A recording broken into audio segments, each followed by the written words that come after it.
Assalamualaikum, hai, anda bersama saya K dalam CNR yang akan memaparkan info rasuah terkini kepada anda. Kita mulakan rangkuman CNR minggu ini dengan 3 individu menyamar pegawai SPRM ditahan. Suruhanjaya Pencegahan Rasuah Malaysia menahan 3 individu termasuk seorang peguam dan ibu tunggal selepas dipercayai menyamar sebagai seorang pegawai agensi itu yang kononnya mempunyai kuasa menutup kes berkaitan rasuah dan pengubahan wang haram. Ketiga-tiga suspek berusia 36 hingga 61 tahun itu ditahan semalam dan kemarin dalam 2 operasi berasingan di Sepang serta Melaka. Pegawai khas menteri dituduh rasuah. Seorang bekas pegawai khas menteri mengaku tidak bersalah di Mahkamah Session di sini semalam atas dakwaan menerima rasuah membabitkan jumlah RM80,000 3 tahun lalu.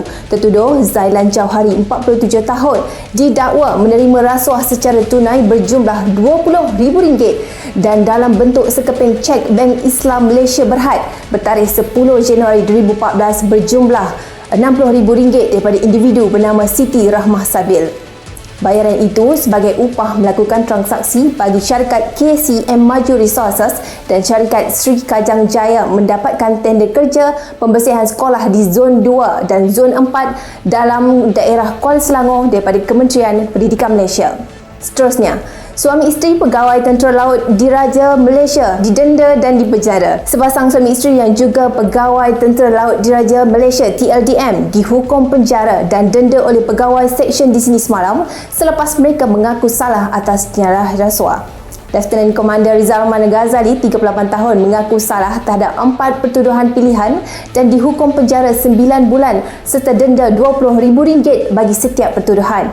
Isterinya, Lieutenant Commander Roslin Mustafa, 35 tahun pula, mengaku bersalah terhadap 2 pertuduhan pilihan dan dihukum penjara 6 bulan serta denda RM10,000 bagi setiap pertuduhan. Berita rasuah minggu ini diakhiri dengan bekas setiausaha dan akauntan JMB Direman. Seorang bekas setiausaha dan bekas akauntan sebuah badan pengurusan bersama JMB direman selama 7 hari kerana disyaki menyeleweng wang sebanyak RM1.5 juta daripada badan tersebut.